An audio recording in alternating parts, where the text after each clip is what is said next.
spanning the nerd world and feeding your fandom. It's time for the Down and Nerdy podcast.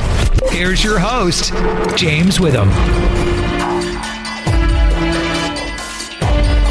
Who's ready for a little crime on the Cape? It's episode 389 of the Down and Nerdy podcast. I'm James Witham, and yeah, if you've been watching Hightown on Starz, you know exactly what I'm talking about. Well, the show comes back for its second season this Sunday, and I couldn't wait to talk to some members of the cast about that. You'll hear those interviews here coming up in a second, but man, there are a ton of reviews this week, a quadruple review week. We've got Batwoman coming back, got DC's Legends of Tomorrow coming back, the I Know What You Did Last Summer series, which is now streaming on Amazon Prime Video, and I wanted to talk about Ghosts from Paramount Plus as well. So that's going to talk about all of those shows. Plus, I'm going to try and work in some nerd news as well because, you know, we're clearly not talking about enough on the show this week. Plus, not one, but two big sponsors. Raycon is back. Oh, the everyday earbuds. I still love them, and I'll tell you why. And how about chess.com, a brand new sponsor this week. If you love the game of chess,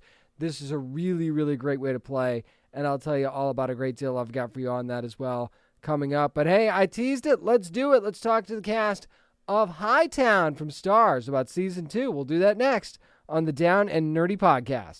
Hey, this is Hale Appleman from The Magicians, and you are listening to the Down and Nerdy podcast. Great White is on the loose, and I'm not talking about just in the water. Season 2 of Hightown from Starz premieres this Sunday, and I get a chance to sit down with a few members of the cast, key members of the cast, to try and tell you what to expect for this upcoming season. As a matter of fact, we're going to start out with Atkins Estimond, who plays Osito. Oh, yeah, you remember Osito from last season, right? And Dohn Norwood, who plays Alan Santil, who might have a little bit of a different role in this season. So let's talk to the guys and see how much they'll tell us about season 2. Dohn, Atkins, gentlemen, how you doing? Hey. Good. How are you? Pretty good, pretty good. Well, I mean, I think as far as your characters go, one of you's good, the other one not so much. Feels like you guys are a bit on the opposite ends of the spectrum to start the season. So give us a quick tease, both of you, of where your characters are at as we get started here. Shortly after Frankie is released, I'm having to take on all that is and all how the community is impacted with sort of the big bad guy being on the loose, as well as trying to build a relationship with someone I feel is a great asset to try to take him down. Yes. So we find me, at the end of the season, I've been shot. I'm in the hospital. I've healed up somewhat, and I am locked up now, and I am in a very vulnerable position. I don't know who I can trust. I don't know where the enemies are. It's a very different area for him compared to season 1. No doubt about that. I think that's an understatement. You guys see that soon enough. So from what I've seen and from what fans will see, I love the scenes that you guys have together. I love the tension there. So how much did you guys kind of enjoy working together a little bit more this season? And why do you think your characters just play off each other so well? I think the juxtaposition of their hierarchy and the social structure. There's the great scene we have at the house when we go to arrest him finally, right? And I get to make a lot of jokes and make light of things. And we see an extension of all of that, my demeanor towards Osito and how I genuinely feel about him and what he's doing, and my hope to be able to turn things around, not just for the community, but for him. I think Alan really would like to see Osito become someone else, that he's obviously a leader and has certain skills, and that if he were to bring him to the good side of the force, then maybe he'd be a even stronger asset.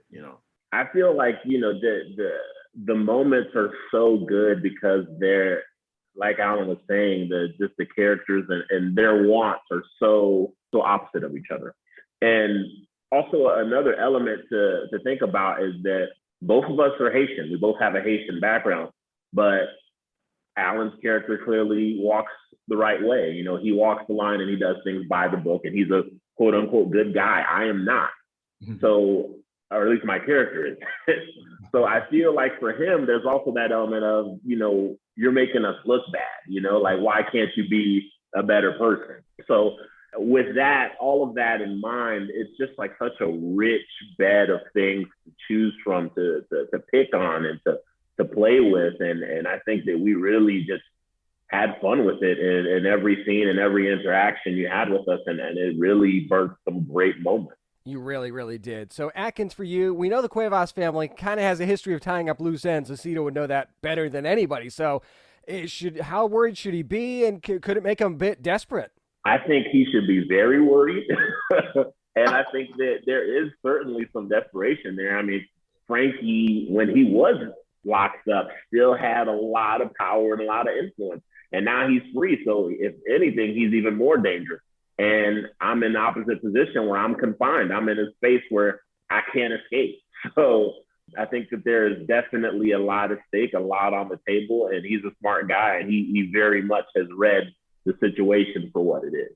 Dohn, really quickly, we know Jackie's moving up in the world as well. You're going to be working with her a little bit more. So does Dohn kind of feel like she's an asset, a liability? Could it be a little bit of both? Definitely a little bit of both. She kind of seesaws back and forth between becoming a liability or an asset. She's a loose cannon, and he knows it, but he's really hoping to, again, sort of mentor her as well and lead her to the right way of doing things, that she can see potentially that if she's patient and diligent, it works better than, sort of maybe undermining your case by going outside of the lines. And you guys will see how it all shakes out when season 2 of Hightown comes back to Starz on October the 17th. That is a Sunday. Dohn, Atkins, gentlemen, thank you so much for your time. I appreciate it. Thank you. Thank you. You want to talk about somebody who had it rough at the end of season 1 and likely going into season 2, and that's Ray. So I wanted to ask James Badgio, who plays Ray, just how rough things are going to be for Ray to start out this season, and some other stuff too, maybe some surprises in store. Let's see what he has to say. What's up, James? What's up, James? How you doing, man? I'm living the life, man. How you doing? Doing pretty good. So it's obvious that Ray not doing so good after the way last season ended. So kind of give us an idea, how bad are things for him as the second season starts? Oh, Ray's finding himself like he's dealing with the repercussions of all his actions. Ray's in a hole. He's holding the shovel and he's looking up. The question is, he's going to get out of it, or is he going to keep digging himself deep? That is a huge question. People are going to find that out soon enough when the show comes back. Now, obviously, Renee was a big part of that downfall, but also a big part of his happiness in a way, too, as well. So whether he wants to be or not, how much is he still kind of consumed by her? He'd tell you he's not consumed by her, but the truth is, what's Ray thinking about? What's Ray thinking about? Ray's thinking about Renee. So there is that obsession there. In some ways, that's his Achilles heel, and in other ways, it might be his saving grace. Interesting. Now, we know that Ray and Jackie are pretty close, but a lot's changed in both of their lives. We're going to find that out when the season returns on October the 17th. Could we kind of see their bond grow stronger, or do you think it's going to be put to the test this season? I think you got a lot of both. I think any relationship that's put to the test, if you can come out the other side, you've grown stronger. And I think Ray and Jackie are two, they're kind of like star-crossed souls. They're very similar. They might not acknowledge it or talk about it openly, but they're kind of the same people in some ways, dealing with different things in different circumstances. But the relationship between Ray and Jackie, I just have so much fun. I have so much fun working with Monica. We have so much fun playing with this relationship because it is new and it's different and it's weird and it's true. There's no BS in that. Absolutely. Very well put. Now, there's a pretty big reveal involving Renee early on the season. We're not going to spoil it. I know you can't say a whole lot about it. Yeah. But let me ask you this. What was your reaction when you found out where this story was going, and how excited are you for fans to learn about it? Because it's pretty big. Yeah, that's one of those oh shit moments. Big time. Oh shit. Okay. Like I said, I love this season. It's Shakespearean. The stakes are extremely high. Renee's storyline, especially, it kind of enters into that Lady Macbeth kind of world. Oh, that's such a good comparison. Well done. I love that. Now, before I let you go, James, we know that Ray wants nothing more than get his job back with the state police. Just how far do you think he's going to go to be able to make that a reality? Yeah, I'm really glad you brought that up, because I think that's the other side of Ray. Here's a man who's obsessed with Renee, but he's also obsessed with his job, and I think as an actor, I can relate to that. I believe you could relate to that. Any of us who kind of love what we do, it becomes who we are. And it's not a job anymore. And if that's stripped away from you, you don't know who you are anymore. Ray's a guy who has sacrificed everything for his job. And I don't necessarily say that in a good way. I think he sacrificed his relationship with his son, his ex-wife, his family. He sacrificed friendships, and with that obsession, he's also ended up ruining his own job. So it's interesting to watch him claw his way back. That is spot on, man. And you guys are going to see that happening when Hightown returns for a second season, Sunday, October the 17th on Starz. James Badgedale, thank you so much, man, for your time. Appreciate it. Dude. Thanks, James. I'll tell you, one of the things I really love about Hightown are these characters. You can really get attached to quite a few of them on both sides, too, because, I mean, the villains are pretty intense. You've got Amore Nolasco, and then you've got Luis Guzman joining this season as well. Oh, it gets really intense, and the investigation, there's so many moving parts to the show that I just love so much. Season 2 of Hightown premiering Sunday, October the 17th on Starz. Oh, you're not going to want to miss it, trust me. Once again, thanks to the cast members of Hightown for joining me to talk about Season 2 this week. Up next, it's time for a review palooza. We're going to start with the Season 3 premiere of Batwoman next on the Down and Nerdy Podcast.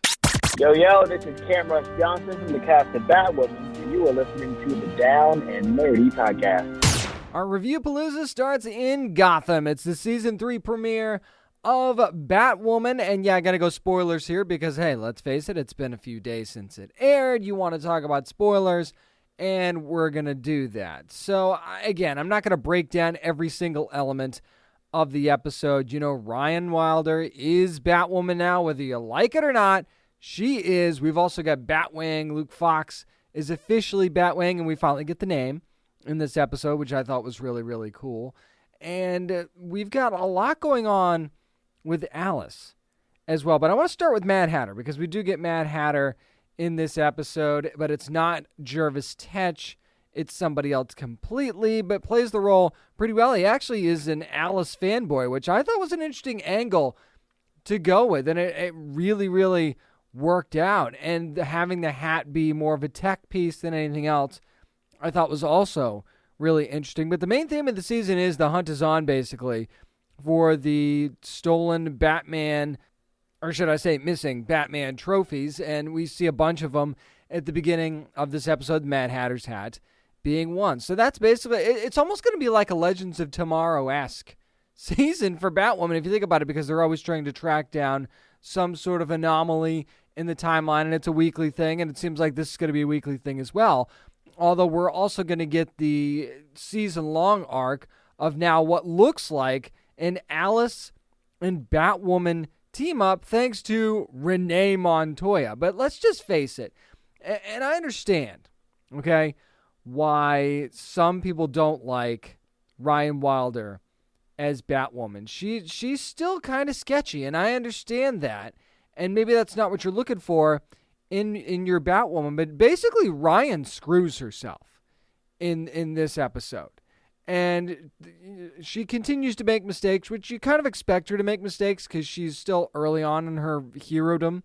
So, but she makes a deal with Alice saying, hey, if you help us with Mad Hatter, we'll let you go. You can run.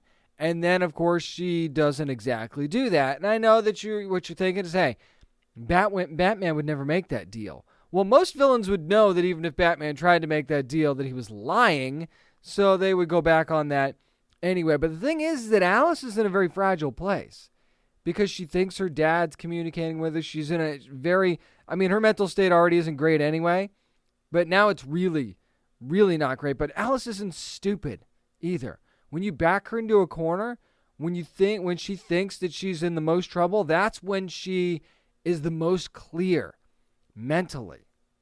And she outs Ryan to Renee Montoya and kind of forces this partnership that basically does get her out of Arkham, at least in the short term, anyway, to track down these Batman trophies. So, I mean, the dynamics of what's going to be happening with that are going to be super, super interesting, I think, going forward this season, because you obviously Mary hates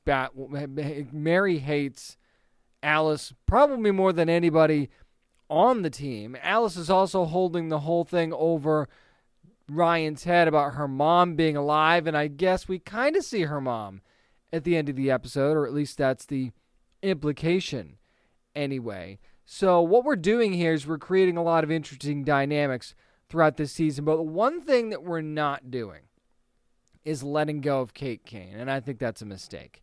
As much as I would love Kate Kane to be a part of this show, you're either going to be all in or all out. And if you chose Ryan Wilder, which, I mean, you kind of didn't, you sort of knew that was going to be the plan going forward, regardless of what happened with Wallace Day, who did a great job as Kate last season. You're 1 foot in and 1 foot out, and that's really not working to forward the story. We get to see that little thing about, Kate sending a gift to Mary for her graduation, which was nice, and, that's what sisters do. But at the same time, you're hanging on to this tiny little Easter egg of a thread of Kate Kane still being out there, and that really kind of gives the fans who want Kate Kane as Batwoman hope that that's going to happen again, and you're not giving Ryan Wilder the fair shake to actually take the reins of the show, quite frankly, as far as I'm concerned.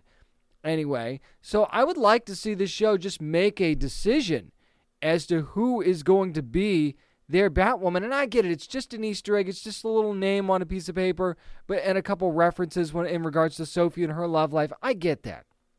But you clearly made your choice. It's going to be Ryan Wilder.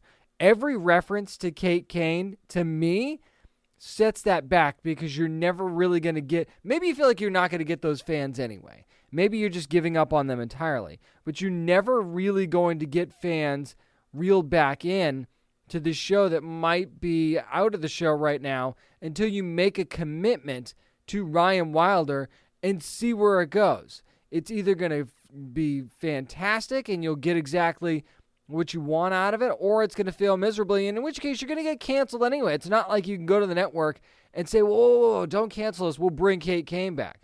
No, that's not how it works. So you're either going to go Ryan Wilder, you're going to go Kate Kane, or you're going to be gone. Either way, you've got to make a commitment. And clearly you've made your choice, so let's just do this thing, and let's see this through. You've now made it personal between Ryan and Alice. It was already kind of personal. Now it's really personal, and it's Ryan's fault, by the way, which makes that an even more interesting thing, because now Ryan has to deal with the consequences of her actions and hopefully learn from that.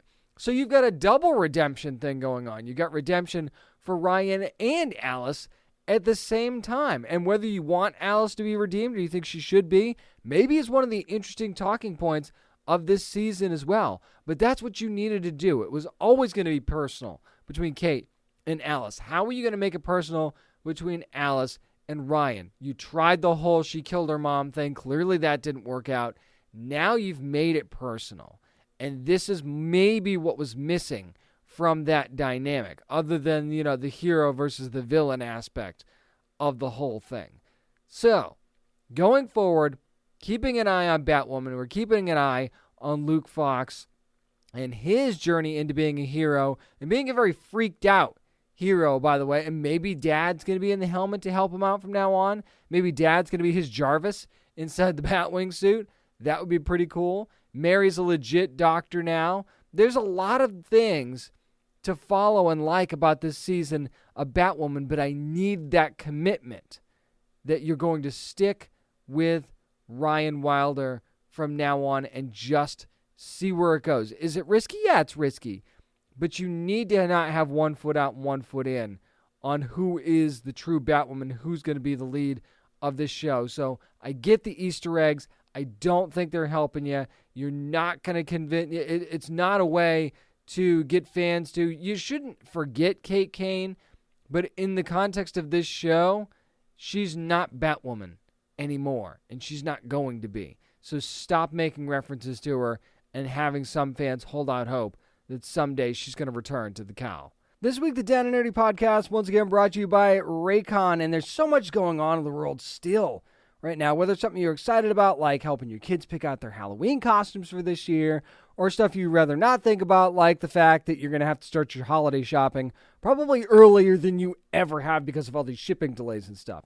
You can't always control the vibes out there, but you can control the vibes in your head with a pair of Raycon wireless earbuds. in your ears. And I got to tell you, for me, I've been using these things for months now. And sometimes I forget they're there.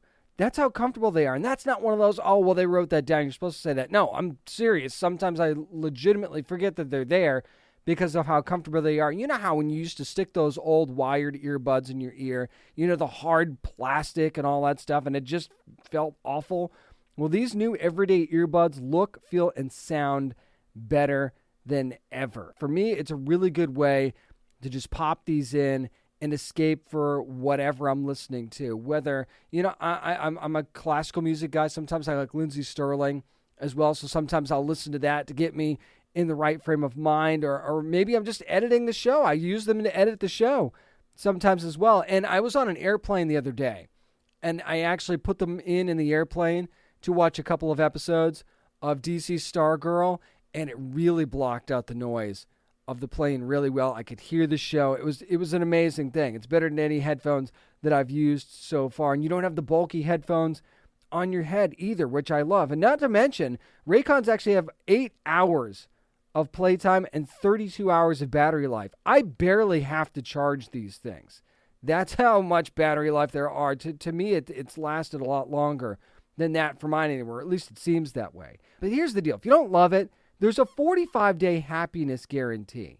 So you really got nothing to lose. Right now, Down and Nerdy podcast listeners can get 15% off their Raycon order at buyraycon.com/nerdy. That's buyraycon, RAYCON.com/NERDY to save 15% on Raycons. Buyraycon.com/nerdy. So I mentioned starting your holiday shopping early. I think that your friends and family would love you even more if you surprise them with a pair of Raycon everyday earbuds. And hey, get a pair for yourself too, because you deserve it. That's going to do it for my review of the Batwoman Season 3 premiere. Up next, the Legends are back as well. We'll talk about DC's Legends of Tomorrow next on the Down and Nerdy podcast.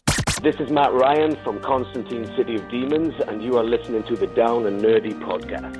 Time to find out what sort of timeline troubles we'll be getting into this season. It's Season 7 of DC's Legends of Tomorrow. The premiere happened this past Wednesday. Let's talk about it. Filled with spoilers, of course. So here's the deal. The evil Wave Rider, and that's what I'm calling it, because I've seen that on social media. I like it. Let's just go with that. So right away, again, very big spoilers here, the Wave Rider gets blown up right in the beginning of this episode. Right when, and this always happens to the Legends, right? You finally feel like you won, you can relax, enjoy a victory, and your time ship blows up. And it's in 1925, too, by the way. So fast forward again, not going to go into every little bit of this episode. They're stuck there. They have to figure out a way to A, get out, and B, not do too much damage to the timeline. How does that usually work out for the Legends? The whole not do damage to the timeline thing. Yeah, you're right. It doesn't. So again, the hijinks ensue. They have to pretend they're in a circus, which is always really entertaining. But also, there's some friction in the group, right? Because Spooner's like, hey, it's already hard enough for my mom in 1925 being an immigrant who owns property and, by the way, is a healer. Yeah, that's not easy for her, and you're bringing all this attention to her. We got to get out of here. And then you've got Astra, who's still trying to find her place on the team. And this episode is really a lot more than I thought about John leaving the team, about Constantine not being there anymore, and trying to fill that role. You see Astra doing that as well. I mean, big time, Astra is trying to be that replacement for John. And then everybody kind of realizes that, John is not a replaceable figure on the team. He's still kind of helping. He did give Zari that key, which turned out to be the pocket dimension, which I thought was really, really fun. And that was very helpful. And, of course, Zari dealing with John being gone as well. But in true Legends fashion, this show is a series of screw-ups that leads to an eventually snowballing problem. Every season of DC's Legends of Tomorrow, and this is not a criticism, starts out very similar, where it starts out with the snowball, right? Just picture a regular-sized snowball at the top of a very large hill. And the first episode is us putting the snowball on the top of the hill and giving it a little push, and then watching the snowball grow into the giant snow boulder of problems. That is what DC's Legends of Tomorrow does so well to start off its season, that they basically create their own problems, not completely, because obviously it's not like they wanted to blow up their ship. They didn't do that. But everything after that is the almost comedy of errors of how they kind of get themselves into these messes in the first place. And then you get to have Ava freaking out that they're screwing up the timeline. You get to have Sarah trying to calm her down. And they just are such a great yin and yang for each other still. That relationship to me just never gets old, and one of the best parts about this show. And everybody gets to do their thing, right? You got Gary being Gary. You've got Bearhard being Bearhard. Zari's doing her thing. Everybody's got their place on the team. What I didn't realize, though, is that how tight Astra and Spooner really were. I mean, I knew that there was a budding friendship there, but we get to see just how much of a friendship that they're getting on this show and on this team. And they're the two newer members of the team, so gravitating towards each other isn't necessarily the worst thing in the world. And it's pretty smart if you want to think about it. But basically now they are on their way to try and figure out how they can travel back in time. This is a very Back to the Future-esque way of telling this story. Like when Marty McFly gets stuck in 1955, he's got to go find the Doc, because the Doc is the one person that can help him possibly get back to 1985, right? Well, now the Legends are going to New York, in theory. We'll see how long it takes them to get there and how difficult that's going to be, to try and find the one person who might be able to help them travel back to their time, and then once they ultimately do that, fix everything. So there are some parallels here to Back to the Future, which I don't hate because I love Back to the Future and I love the franchise, and it's obviously not being done exactly the same. By the way, the Bullet Blondes, love that name. I could get a spin-off of Bullet Blondes right now and be happy. I'm just saying. And I love how the Guggenheim name was thrown in there. That was a nice Easter egg in the episode. That was pretty fun too. But that's exactly it with this show. And that's why it's so hard to review DC's Legends of Tomorrow, because you're not really asking for much from the show other than to be completely wacky, off the wall, a comedy of errors, and just fun. That's all you really need from DC's Legends of Tomorrow. The pressure is so off of this show, right? Yes, there still has to be an interesting story, but they deliver that. And now we've got Gideon, who's going to be thrown into the mix as well. Human Gideon, for the first time, not the first time, because of course we've seen Gideon in human form before, but this is going to be more of a permanent thing, or at least it's going to be for this season. Amy Pemberton joining the cast as a series regular now. So how that's going to manifest is really interesting. What's their travel trip going to be like to New York? How long is it going to take them to get there? Well, if and when they can travel back, what's the process going to be like, and how much of the timeline are they going to have to fix? Those are all things that you take for granted because you just want the show to be fun. But then while the show's being fun, in the background they're creating this really interesting story with a great set of characters, by the way, an ensemble cast that they do not really leave anyone behind as far as pushing them into the corner like you're not important. Everybody has their role to play, and everybody gets their chance to have a little bit of the spotlight in each episode, which is not easy to do, by the way. So this show operates well, and it really, really is what it is, and it knows what its identity is, and not only does it hang on to that with both hands, it quietly creates an interesting story for us to follow too. So yet another successful premiere as far as I'm concerned for DC's Legends of Tomorrow. And hey, I'm just like you. I'm just along for the ride at this point.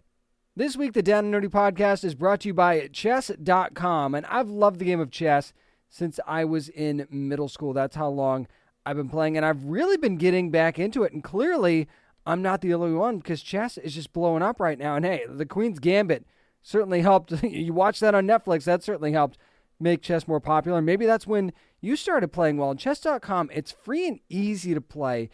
And it really, at least for me anyway, helps keep the mind sharp. You can actually play against the computer. You can play against other people online. You can also improve your chess game really, really easy because after you play, you can have the computer analyze your mistakes and actually recommend like quick lessons to strengthen your skills. Because I have a Diamond membership. It gets me unlimited access to all the chess.com features. There's unlimited puzzles, unlimited lessons, unlimited game analysis, and it's really sharpened my game more than I think it's ever been, especially since I hadn't played chess for a while, and I really needed that refresher. And I mean, studies actually reveal the benefits of playing chess to help improve your mental abilities in a bunch of different areas. So if you want to be smarter, you want to be sharper, chess is the way to go. As a matter of fact, if you're ready to improve your chess game, you can even take me on if you want to. You can head over to chess.com/nerdy today to start playing. And that's chess.com/nerdy to start playing your friends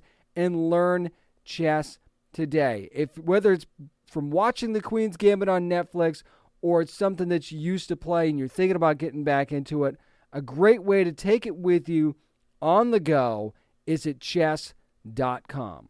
That's going to do it for my review of the Season 7 premiere of DC's Legends of Tomorrow. Up next, we're going to be jumping into the world of I Know What You Did Last Summer. The new Amazon series version is up next. I'm James Witham, and this is the Down and Nerdy Podcast. My name is Bo Smith. I'm the creator of Winona Earth, and you're listening to the Down and Nerdy Podcast. It's a reboot fitting of Halloween month. It is I Know What You Did Last Summer, the series version, which is now streaming on Amazon Prime Video. And I got to say, I'm only going to be talking about the first 4 episodes here, and I'm going to do it spoiler-free because, you know, the show just landed.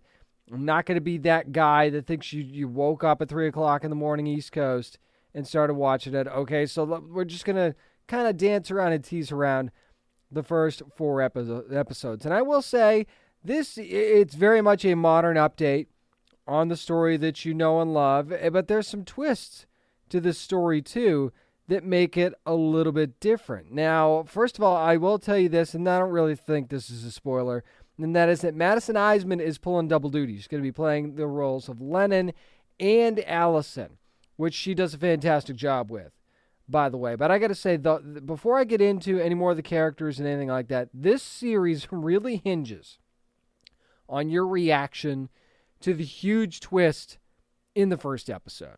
I'm just going to tell you that. There's a big, big twist in the first episode that changes everything, to me, everything about this story, quite frankly. And it sets up so many things, and you know we can't talk about it because of how huge it is. It's a major spoiler that I'm not going to give you. But how you react to that moment and what's involved in that moment will set you up for how you're going to feel about the rest of the show, because it's gonna matter to see, basically, because so many stories piggyback off of that, obviously.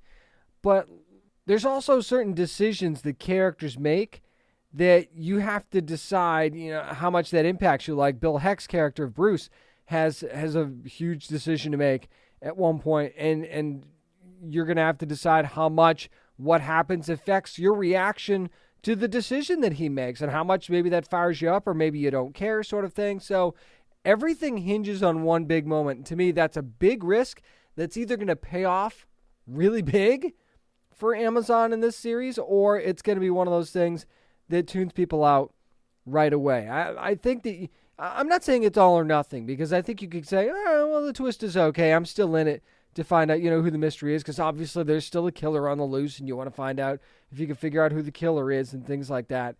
And there's certainly some interpersonal stories here between these characters that are all friends. Some of them have known each other since kindergarten, so that's interesting. Some of the parents are really weird, too, and there's clearly stuff going on there. And I got to tell you, there's one character I couldn't quite figure out, and she'll definitely keep you a little off balance. And that's Cassie Beck's character of Courtney, who is about one of the more unorthodox characters that you're going to meet in a show like this. I can't really go into more detail than that, but when you meet her, she's very in your face. She's very, I don't think unorthodox is really quite the word, but it's the only one I can come up with right now. Unconventional. Maybe let's go with unconventional. And you feel like she, you know, maybe she's not a huge factor in the story, but she's certainly one of those characters that makes you think. And certainly, if you're getting list of suspects, maybe she's one of them for you. I've got a couple of theories, at the same time in these first few episodes, but I can't spill them because that would involve spoilers. But really, the second thing that this show really will hinge on, as far as whether or not you're going to dig it, is how you feel about how these characters interact with each other. Like, there's obviously characters you're probably not going to be able to stand them. Okay, and I totally understand that. Like Margot's character, or Brianna Jew, who I just could not stand. Margot's character. No offense to Brienne, by the way, who does a great job in the role. Just couldn't stand the character, right? And that's kind of what you want in a show like this too, right? You want the characters that you root for, the characters that you can't quite figure out, and the characters that you can't stand in a show like this, where you say, well, I really hope they get theirs at some point. And I'm not saying that I feel that way about Margot. I'm just saying I didn't realize, she drove me a little bit nuts. And it's how some of these characters just kind of make you wonder if there's more to them than meets the eye. And that's the other thing about this show, is that even if a character might seem ordinary at first, you're going to probably learn something about them that they're not ordinary. Or maybe you thought there was something unordinary or unorthodox about a character, and it turns out they were more normal than some of the characters that appeared normal. So this is definitely a show that, to me anyway, it kept me intrigued. It kept me guessing. And I do love that, at least in the first 4 episodes anyway, as far as I've gone, it's not going heavy on gore, which I think is really, really important in a show like this. Yes, maybe you love your gore in horror, but that's not exactly this show's wheelhouse. I don't feel like it needs to do that to get your attention. Are there some, eye-popping moments? Yeah, sure. There absolutely are a couple of eye-popping moments, but it doesn't get to the point of over the top. So if that's the kind of thing that turns you off in a horror series or horror movies, this show will not fall victim to that, at least not in the first few episodes. Anyway, so there's plenty to keep your eye on here for sure. There's a lot of characters that have a lot of unlikable qualities, but you might find yourself rooting for them anyway.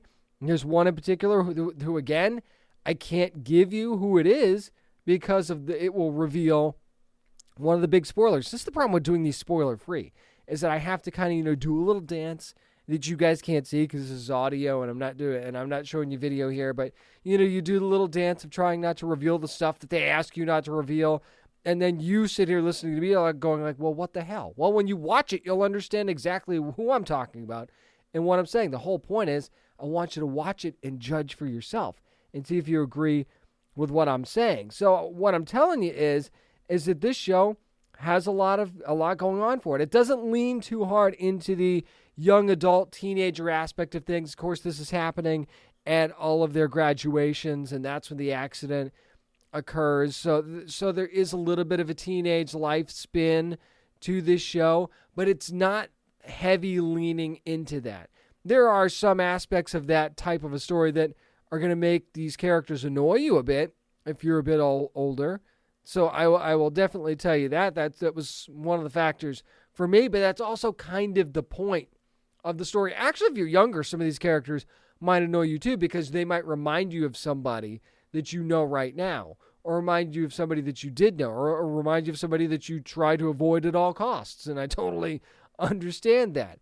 But, at any age, I think that these characters could kind of remind you of somebody that you knew. So I do think the show does a good job with that. Overall, I thought that this was a really solid first few episodes of this first season, and I definitely see how this could work a lot better as a series than as a movie, because it allows you to add a little bit more detail and a little bit more intrigue to this. So I feel like lengthening the story out a bit does not make it so there's too much, if that makes sense. So instead of being an hour and a half movie where you got to kind of zip through things, this thing is actually more long form, and I think that you benefit from that more than that being something that works against this series. So I Know What You Did Last Summer, now streaming on Amazon Prime Video. Give it a shot for yourself and see what you think. That's my spoiler-free review of I Know What You Did Last Summer from Amazon Prime Video. Up next, we'll go to another streaming service to talk about Ghosts from Paramount Plus. Up next on the Down and Nerdy Podcast. This is comic book writer Elliot Rahal. And Donna Kate. And you're listening to the Down and Nerdy Podcast. When seeing dead people becomes a little bit more hilarious, you get Ghosts from Paramount Plus, which is now streaming. First few episodes are up. I want to do spoilers on the first couple in this review, and then no spoilers after that, just to make sure that you're caught up. But basically, this follows a couple, Samantha and Jay, who are played by Rose McIver in her first, big TV role since iZombie. And you also have Jay, who's played by Utkarsh Ambudkar.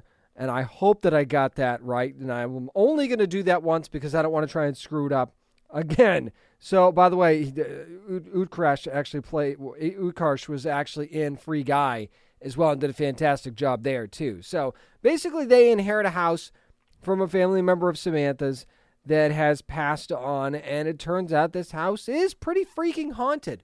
And there's a lot of ghosts in there that, all died in various ways. And, some ghosts ascend and some ghosts descend and some ghosts are stuck where they died, sort of thing. So you get to see all of these characters, all of these ghosts, where they died. And fast forward to the part where Samantha actually gets an injury and now she could see and hear all of the ghosts in the house and out of the house and all over the place. And that kind of adds to the hijinks of the show. Now, basically, they wanted to turn this house that they inherited into a B&B, Samantha and Jay, and now that plan could be going up in smoke. But here's there were some fun moments of this show. You've got a Thorfinn who's kind of like a Viking character, and there's a whole fish out of water element thing, like where he doesn't know where TVs are, and he rips on people that litter and stuff like that, keeping in mind that nobody else can see or hear these ghosts. And then you've got Flower, who's your typical, hippie type character. You've got Isaac, who knew Alexander Hamilton, is pissed off because he didn't become as famous in history as Alexander Hamilton, and he wants to right that wrong after his death. Here's the thing, honestly, is that there are some funny moments in this show. Not all the jokes land, but there are some funny moments. My only problem with the show so far in the beginning is there might actually be too many of these ghosts in this house that Samantha's interacting with. And how Jay's kind of uneasy about the whole thing too. Like he believes her, doesn't believe her, and then he really starts to believe her more as she starts to kind of prove it. But we're seeing too many characters in what is clearly an ensemble cast. They all have their own little roles that they play, and they all present something different comedically. The problem is you've got like 1, 2, 3, 4, 5, 6, 7, 8, 9 ghosts that I can count off the top of my head that are in this house. And then that's not even counting some of the other random ghosts that even in the first couple of episodes that they encounter. So you can have an ensemble cast, right? And that's not a problem on a comedy series. We've seen that done many, many times, but when you've got that many ghosts, I feel like you could cut that number in half and still make it just as entertaining. Now, I'm not going to be the guy that tells you who you should, eliminate from these, of these ghosts, because I don't think that that's fair. There's none of them that I really particularly look at and go, I could do without that person, or that person's just not funny. Like I think that the character of Hetty is very funny just because of the way that she interacts with some of the younger characters like Flower on the show and stuff like that. And then Isaac, I think, fills a role of being very, very funny as his like Hamilton-esque character. And then you've got Pete, who is just, he's like Ned Flanders. So there's some funny things that happen there. But at the same time, even though I can't pick which ones I would eliminate, I just think that focusing on a few of them and then, maybe adding more in future seasons should you, be that lucky, wouldn't necessarily be the end of the world. Or maybe, some of the, 1 or 2 of them ascend for whatever reason and then they're replaced by other ghosts because, there's other people that I'm sure died in and around that property, and you can have stuff going on there. But that's my only problem with the show so far, is that you've got too much going on ghost-wise. But other than that, I mean, there's definitely, the optimism of Samantha is infectious, and how she kind of, when she first finds out about the ghosts, how she handles that, not so great, is interesting. And there's almost a Beetlejuice-esque quality to this show in a way, but not in a different vibe. There's no sinister stuff going on here. Not yet, anyway. You almost feel like that's coming in a way, or that there's got to be some sort of a foil in this, other than, remember that if you've watched the show, the ghosts wanted them out at first. They wanted them to leave.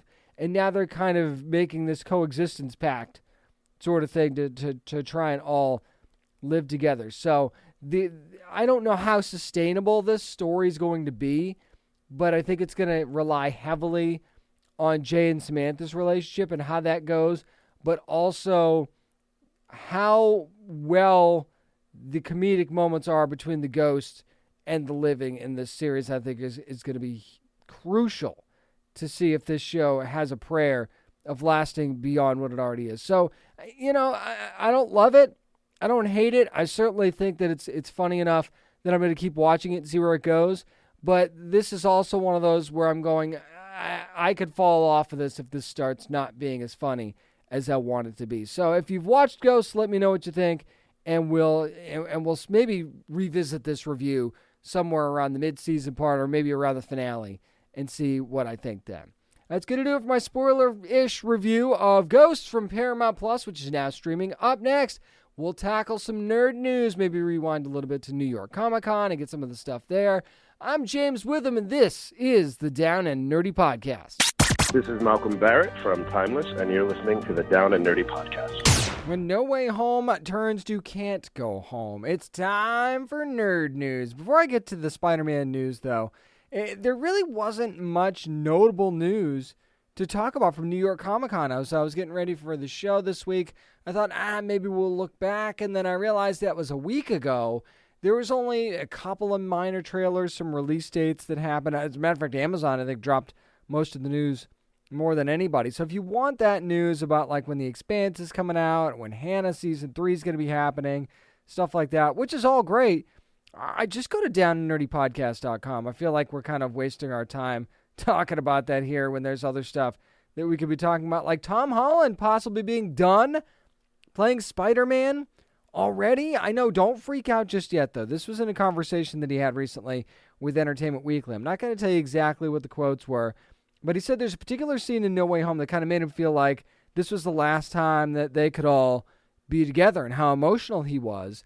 And he also said that they're treating this movie as the end of the Homecoming trilogy. So let's take that and digest it here for a second. Let's talk about the second part first.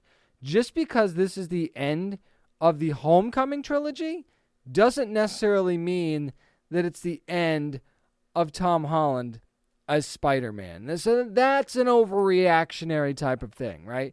You could just be saying, okay, we made these movies as a trilogy, and now it's time to move on. He talks about going into new chapters in their careers and things like that, but again, doesn't necessarily mean that they're done. It could just be a new chapter for Spider-Man, because he was a coming-of-age Spider-Man in these movies, right? So maybe we're going to see a more, now he can actually be your friendly neighborhood Spider-Man and actually be the protector that he needs to be. Now, depending on how many villains he has to fend off in this No Way Home movie, that's a whole other story and how that goes out. But it also lends a possible credence to my theory that I had months ago on the show, where Miles Morales would take over as the Spider-Man in the MCU because Peter feels like he can't go back, or something along those lines, or he's needed somewhere else. So Miles Morales would take his place in the universe of the MCU as we know it, and he would be the new Spider-Man, at least for a short amount of time, foreseeable future, however you want to describe it. And that is all dependent on what happens in No Way Home, obviously. And I would not hold out hope that Tobey Maguire comes back as Peter Parker permanently, or even Andrew Garfield, if you enjoyed what he did as Spider-Man, and I know that you probably didn't, but just go with me on this. Wouldn't hold out hope for that. I wouldn't even say for sure that they're going to be in this movie still. I get it. You know, signs seem to be going in that direction, but I don't want you to set yourself up for disappointment, basically, is what I'm trying to say. But really, I don't know. I think that this is more of a let's try to avoid spoilers and build anticipation type of thing more than anything else. Maybe there is going to be some finality here, and I think given the vibe of this movie, there really will be some finality. So again, I wouldn't freak out too much about what he said. I would say let's do a wait and see approach, but I mean, at the end of the day, if we get Miles Morales as Spider-Man for a while in the MCU, is that the worst thing in the world? I don't think it is, and it would actually give us something different in the Spider-Man film franchise other than what we got with Into the Spider-Verse, animation-wise, which was amazing. Live-action-wise, maybe this is a franchise that just needs to go in a different direction for a little bit and see what happens. But that doesn't mean shelving Peter Parker forever. Maybe it's just for right now, a la my James Bond conversation from last week's show. So we'll kind of have to see where all of this goes. Here's another piece of casting news that happened in the MCU, and it was actually confirmed by director James Gunn. Guardians of the Galaxy Volume 3 is going to feature Adam Warlock after all, after the character's been teased, and Will Poulter is actually going to be playing the role. And Gunn actually already kind of confirms, too, that filming's going to begin in a couple of weeks. So let's say, right after Trick or Treat gets over, you get out of your candy coma, you get up and you start filming Guardians of the Galaxy Volume 3. Sound good? Because I think that sounds pretty good. If you're not really familiar with Adam Warlock, the set of powers here is kind of all over the place, other than, the whole, super strength, super speed, and, healing factor sort of thing. A lot of your standard stuff you get from heroes, you've got the whole, the flight and things like that.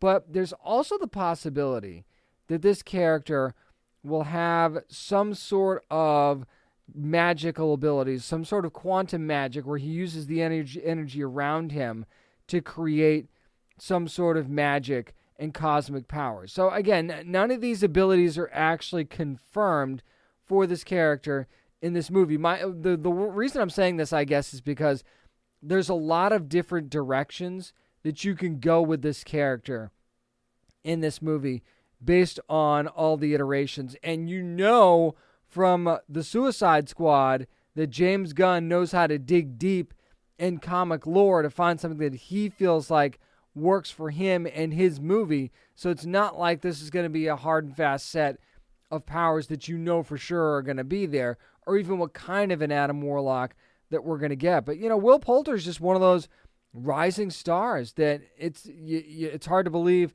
we haven't seen him in a Marvel or DC movie yet. And I think that this is a really good opportunity to bring him into that world, and maybe one of the reasons he had to leave the Lord of the Rings series, because you get a chance to join the MCU, you don't really pass that up. And of course he's left that series for other filming commitments. Maybe this was one of the filming commitments that was a part of that. So I really can't wait to see Poulter as Adam Warlock. I think he's going to do a really good job. I think he's a really underrated actor, and he's going to be maybe one of those kind of characters that could steal the show in a movie like Guardians of the Galaxy Volume 3. We'll have to wait and see. Now let's talk about a couple of new trailers that we did get this week. How about Season 2 of Alex Rider? Remember that show on IMDb TV? We talked to the members of the cast of the show, and it was actually really, really good spy series. Well, Season 2 going to start on December the 3rd on IMDb TV, and they dropped the first look at the trailer. And Alex Rider thought he was done after the whole events of Point Blank. Remember that? He's like, I get to have my normal life now. Not so much, because there's people being attacked and being hacked and stuff like that. So, yeah, he looks like he's back in the spy game, but it also looks like he's not alone, because it looks like Tom, his buddy Tom, is also going to be kind of a part of the team, or at least helping him out.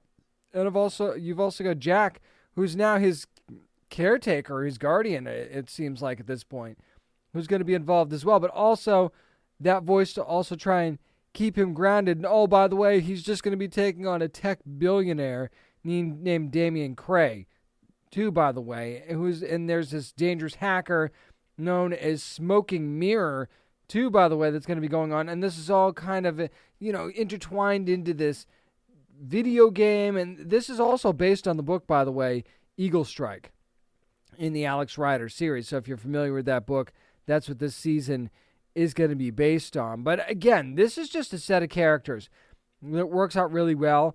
Alex Rider has that, for lack of a better way of putting it, particular set of skills that just works really, really well within the genre. And he's younger, but he's really, really sharp.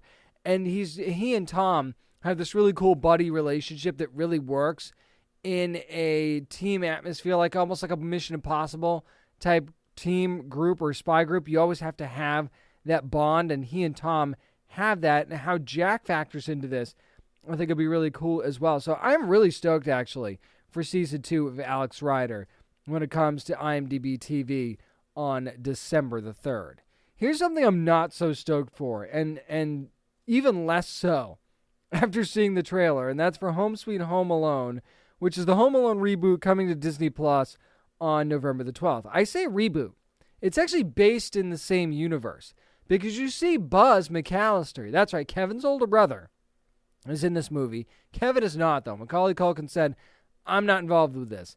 And you can kind of see why after seeing the trailer. But Buzz is actually a cop now.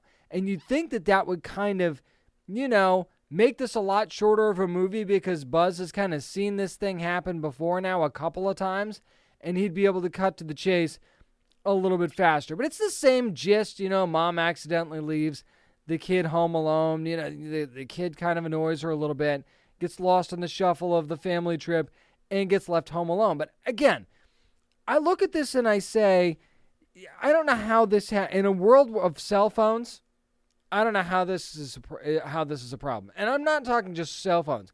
I'm talking smartphones. This is a rich family, right? You'd think that they would have, smart devices, blink cameras and stuff set up all around the house and all this stuff. Or, the kid would have a phone, or there'd be some sort of I need to know how this makes sense in a world with cell phones, because I'm not sure, and a bunch of technology, because I'm not sure that it really can. You've got a man and a woman this time that are kind of playing the wet bandits type role, but it's like they're criminals, but they're not, sort of thing. So it's a little weird. And yeah, you see the traps that Kevin has and all the things that he makes and he uses, and maybe that's fun, and maybe that's just one of those things where you just got to shut your brain off and enjoy it. But the whole premise of this movie just seems awful to me. The presentation in the trailer, first of all, you're giving me nothing really new here from what I can see anyway. You're also not really adding any depth to this franchise at all. If you're going to do a reboot, go all the way with it and find a way to somehow make this make sense, instead of just doing the same tired old act and changing some of the faces to make it work. I don't get why this has to be done. It would almost be more interesting if they just had Kevin McAllister being the dad in this situation and accidentally leaving his kid home alone, because how ironic would that be? Or like even a grandkid or something like that too. I realize maybe he's not old enough to play that role yet, but you kind of understand what I'm saying. It would almost be more interesting if you did it that way. And I realize it would be a stupid mistake for Kevin to make, but this whole thing is stupid anyway. You might as well lean into it all the way and just go for it. But, having a completely different cast involved here, I understand it, because you're kind of rebooting the franchise. But again, it doesn't feel like it works. Like everything was convenient in the first Home Alone movie, and the time that it was in just made sense. You've got no cell phones. You've got landlines that did, by the way, boys and girls, go down back in the day when those lines came down. That was kind of it, right? So there was no way to reach the kid. There was no way to know if he was okay. Everybody else was gone for the holidays. Everything went the way it was supposed to, as far as things that could go wrong, and the lack of technology and devices that we have nowadays made that possible. Now, not so much. So I need to know how that's not cell phones go down too. I get that. But there's a lot of bad stuff that would have to happen for this to even kind of make sense. So I'm not holding out hope that Home Sweet Home Alone is going to be a breath of fresh air for the holiday season. That's going to do it for this week's edition of the Down and Nerdy podcast. Once again, thank you so much to the cast of Hightown for joining me this week. Make sure you're watching this weekend on Starz on Sunday. Don't forget DC Fandom also this weekend. I'll have a full recap of all the trailers and all the big news coming up on episode 390 next week. Make sure you're buying your Raycons too. Our sponsor this week, buyraycon.com/nerdy to get yourself a pair of those everyday earbuds that you're just going to love. Also, make sure you start playing chess again. If you haven't been already, go to chess.com/nerdy and get playing. Hey, you could even play me, find me on chess.com. Challenge me, because I'm ready for you right here. Find out more about us at downandnerdypodcast.com and follow along on social media at downandnerdy757 on Twitter and Instagram, and at downandnerdy on Facebook. Remember, you never have to apologize for being a nerd, so let your fan flag fly and be good to your fellow nerds.